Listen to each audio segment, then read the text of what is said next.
Oi, gente! Eu sou Elissa, professora de literatura, e hoje nós vamos falar sobre Capitães da Areia, de Jorge Amado. Mas primeiro, inscreva-se em nosso canal, ative o sininho para receber as nossas novidades. Capitães da Areia foi publicado no ano de 1937, durante o Estado Novo no Brasil. Foi um dos livros do Jorge Amado que enfrentou censura justamente por seu teor. É um romance, sendo assim, então é uma narrativa longa, com certa extensão e certa complexidade de ações, de acontecimentos e de personagens.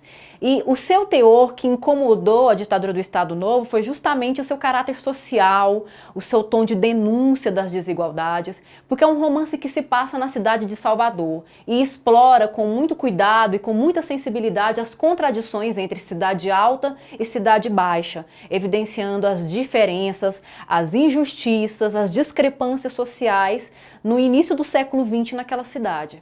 Capitães da Areia recebe esse título porque tem como protagonistas crianças. São crianças de rua, são crianças que vivem num trapiche, que vivem ali numa praia, num trapiche abandonado.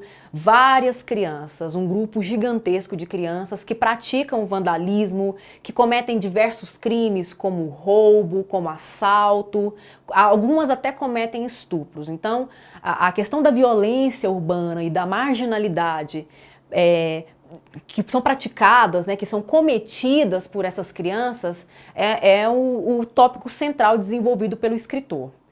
Algumas crianças importantes dessa centena de meninos de rua são o Pedro Bala, que é o líder do trapiche, ele é o líder dos Capitães da Areia, o professor, que é o mais inteligente, é o que sabe ler melhor, é o que conta história para os amigos, que lê histórias para eles dormirem. Há também o Boa Vida, que é o artista, mas também ele é meio malandro. Há o Gato, que é um galanteador, conquistador de mulheres mais velhas. Há também a Dora, que é a única capitã da areia, é a guerreira. E ela tem várias facetas, como única menina, como única personagem feminina nesse grupo de meninos criminosos, né, de crianças ladronas, que é assim que a manchete de jornal que abre o livro se refere aos Capitães da Areia.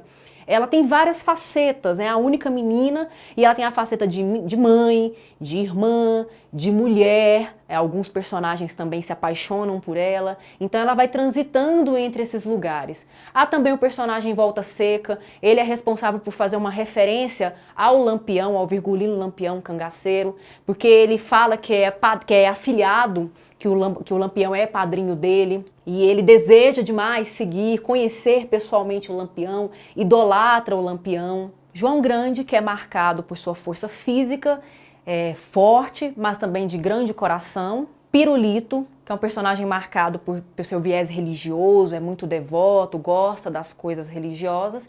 E o Sem Pernas, que dentro dessa narrativa em que os personagens não têm muita profundidade psicológica, eles são muito mais marcados por suas funções, por seus papéis sociais. Digamos então que esses personagens são marcados por tipos sociais, eles são configurados como tipos sociais. Dentro dessa configuração narrativa, o Sem Pernas então seria o personagem mais complexo, porque ele é contraditório, ele titubeia, ele apresenta algumas ambiguidades. Ele é muito amargurado, ele é muito traumatizado e rancoroso, ele sofreu muito, sofreu abandono, sofreu violência no reformatório, ele tem uma deficiência física, ele cocheia a perna, então ele não consegue se locomover com tanta destreza, com tanta rapidez. E ele, dos capitães, é o encarregado de provocar piedade nas pessoas. Ele vai até as casas, pedir esmola, pedir ajuda, e ao entrar ali como se fosse um agregado, um adotado da família, ele acaba abrindo as portas para que os outros capitães invadam as casas, pratiquem roubos, pratiquem suas violências, e aí ele meio que, ao mesmo tempo, é responsável por essa abertura de porta, ele também parece se autoflagelar por isso, carrega uma espécie de arrependimento. Tanto é que é o personagem mais conflituoso da narrativa. Se por um lado o protagonismo da obra é carregado pelas crianças, as figuras adultas podem representar antagonismo ou até mesmo um auxílio para esses Capitães da Areia. Nós temos adultos dentro da narrativa que, quando antagonistas, representam a opressão. oprimem as crianças. E do outro lado, aqueles que auxiliam são os defensores dos Capitães da Areia. Eles entendem, eles reconhecem que houve todo um percurso, todo um trajeto para aquelas crianças chegarem àquela condição. Muitas crianças ali, gente, têm 8, 9, 10 anos de idade. Imagine uma criança de 8 anos, uma criança de 7 anos cometendo roubo, avançando violentamente para cima de você. Isso tudo é muito perturbador. E esses adultos que auxiliam os capitães conseguem ter essa compreensão, eles conseguem visualizar isso. A opressão também ela é figurada dentro do romance, é representada nas figuras das grandes instituições. Porque esses meninos, essas crianças, são órfãs e elas são duplamente órfãs. Elas, por um lado, são esquecidas, abandonadas e oprimidas pelo Estado, porque ele não faz nada, e aí as forças policiais, as forças judiciárias operadas pelos adultos representam a opressão de um lado, mas também das instituições como a igreja, a imprensa, os canais de comunicação que não vão se atentar para a realidade dessas crianças e apenas construir a imagem delas como grandes vilãs. Isso tudo vai compor o enredo. O enredo é linear, ele tem um começo, meio e fim muito bem marcado, não há grandes complexidades no que diz respeito aos acontecimentos, muito pelo contrário. Capitães da Areia é uma narrativa muito envolvente, porque os episódios se sucedem, sempre trazendo grandes reviravoltas, trazendo muita ação, há cenas de grande aventura ou de grande comoção e sensibilização, e tudo isso favorece uma leitura mais fluida, uma leitura, de certo modo, até mais lúdica da obra, porque ao mesmo tempo que informa, que provoca, que leva à reflexão, também entretém, também prende o leitor, cativa, mobiliza o gosto do leitor. É uma narrativa dividida em 3 partes. A primeira parte traz uma apresentação dessas personagens, sobretudo dessas crianças que vão ser mais importantes, que vão se despontar dentro da narrativa como tipos sociais marcantes. O segundo momento nós temos desenvolvimento, o andamento da vida desses capitães em conjunto, o que eles fazem. E no terceiro momento, em que cada um vai tomar um rumo na sua vida, eles vão passar por um processo de adultecer, vão se tornar adultos, alguns morrem, alguns saem da vida criminosa e vão seguir profissões humildes ou profissões mais ambiciosas. Outros assumem de fato a criminalidade na sua vida e seguem esse caminho, e nesse momento há uma dissolução, porque essas crianças se tornam adultas e deixam de ser os Capitães da Areia que viviam num trapiche abandonado. Capitães da Areia foi uma obra censurada justamente por seu viés social, pelo seu olhar ideológico. Como vocês já sabem, Jorge Amado era comunista, então a abordagem que ele vai fazer dos problemas sociais, da violência urbana, da criminalidade, na situação que essas crianças se encontram, tudo isso ele vai tratar de uma maneira muito sensível e, pelo viés ideológico dele, vai tentar dar uma explicação. Como se bandidos não se tornassem bandidos do nada, as pessoas não nascem criminosas, elas não nascem más, elas vão se tornando. Então o abandono que o Estado, o abandono que as outras instituições como a igreja, como o poder judiciário, como a imprensa, esse abandono que eles vão praticar contra essas crianças é que acaba provocando aí essa orfandade. As crianças são jogadas a Deus dará, elas são jogadas na sarjeta porque elas também são carentes de família, elas não têm relações amorosas, relações afetivas que vão possibilitar a formação de um caráter mais íntegro e mais adequado a essa moral que é estabelecida na nossa sociedade. E é muito interessante porque isso tudo provoca uma grande controvérsia, porque os heróis da narrativa são bandidos heróis, são anti-heróis. O heroísmo dessas personagens aparece na capacidade de sobrevivência que eles têm. É muito interessante porque em determinados momentos da leitura a gente se pega torcendo por um personagem que está fazendo uma coisa errada, que está fazendo uma coisa que a gente condenaria se fosse na vida real. Uma coisa também que é muito interessante, que é muito válida nessa obra do Jorge Amado, é que ele propõe considerações, ele propõe críticas, Ele propõe reflexões muito sérias e muito importantes para nós, para a nossa sociedade, a partir da infância, a partir de crianças.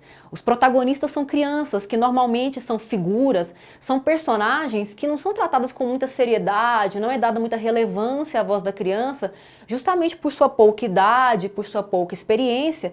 E essas crianças já enfrentaram uma série de situações tão perturbadoras, tão conflituosas, que eles acabam amadurecendo precocemente.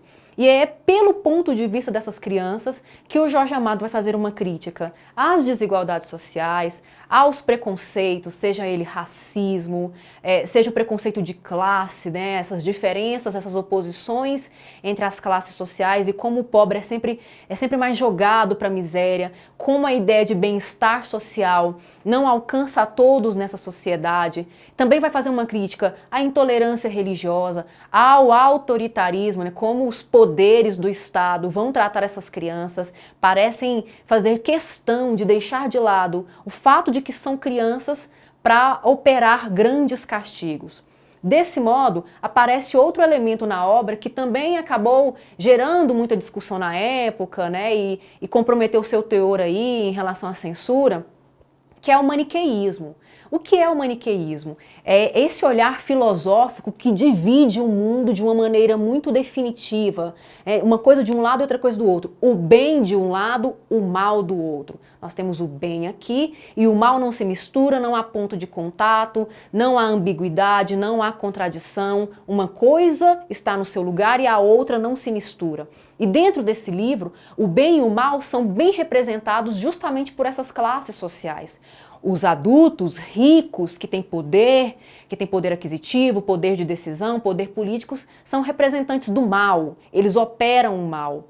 Agora, o pobre, o miserável, as crianças, todas aquelas figuras, todos aqueles que são incompreendidos socialmente, que são marginalizados socialmente, representam o bem, porque na explicação, no olhar do Jorge Amado, eles são vítimas. Essas figuras marginalizadas são vítimas de um sistema que é precário, que é cruel e que é corrupto. Outro aspecto que merece ser considerado nessa obra é a linguagem. Esse estilo é marcado por uma pungência, por uma visceralidade, é algo que corta, que rasga, mas o modo como ele trata os personagens e cria situações também é muito sensível, é muito lírico, é muito poético. E tudo isso sem grandes rebuscamentos, porque era uma marca típica mesmo do modernismo, era um projeto do modernismo simplificar a linguagem. Então, boa parte do registro nessa obra é coloquial, é de uma linguagem mais acessível, muito mais próximo da fala, da oralidade. Há trechos, há momentos do livro em que a gente tem marcas do discurso jornalístico, porque apresenta notícias de jornal, dos feitos, dos bárbaros feitos dessas crianças. E ali também há momentos em que são registradas as falas da população mesmo. Além da linguagem, que é muito marcante por essas características e permite uma leitura que flui muito bem, que avança muito bem, há também a questão da metalinguagem. A questão da metalinguagem, ela é mais discutida, melhor refletida, justamente na figura do Boa-Vida, que é o artista, que é preocupado, ele acaba se preocupando num determinado momento da obra em engajar sua obra com as questões sociais. É como se ele trouxesse uma mensagem de que a arte não tem grande serventia se ela não puder melhorar a vida daqueles que estão sofrendo. Então a arte tem que ter esse comprometimento, tem que ter esse papel social de tentar melhorar as coisas no mundo, na sociedade, que também era uma defesa do Jorge Amado. Finalmente, vale também ressaltar que essa obra tem uma espécie de moral, ela tem uma mensagem que é dita, é colocada no final, sobre a importância da revolução, que era uma das crenças do Jorge Amado. Sem revolução, sem luta, não é possível operar grandes mudanças, não é possível sair da miséria, não é possível ocupar um lugar de vida, um patamar de vida melhor, mais digno e mais justo para todos. Bem, gente, isso foi um pouquinho de Capitães da Areia para vocês. Se vocês gostaram, curtam, compartilhe com amigos, com colegas. Se quiserem saber um pouquinho mais, os links estão na descrição. Não deixe de nos acompanhar nas redes sociais. Eu fico por aqui. Tchau, tchau!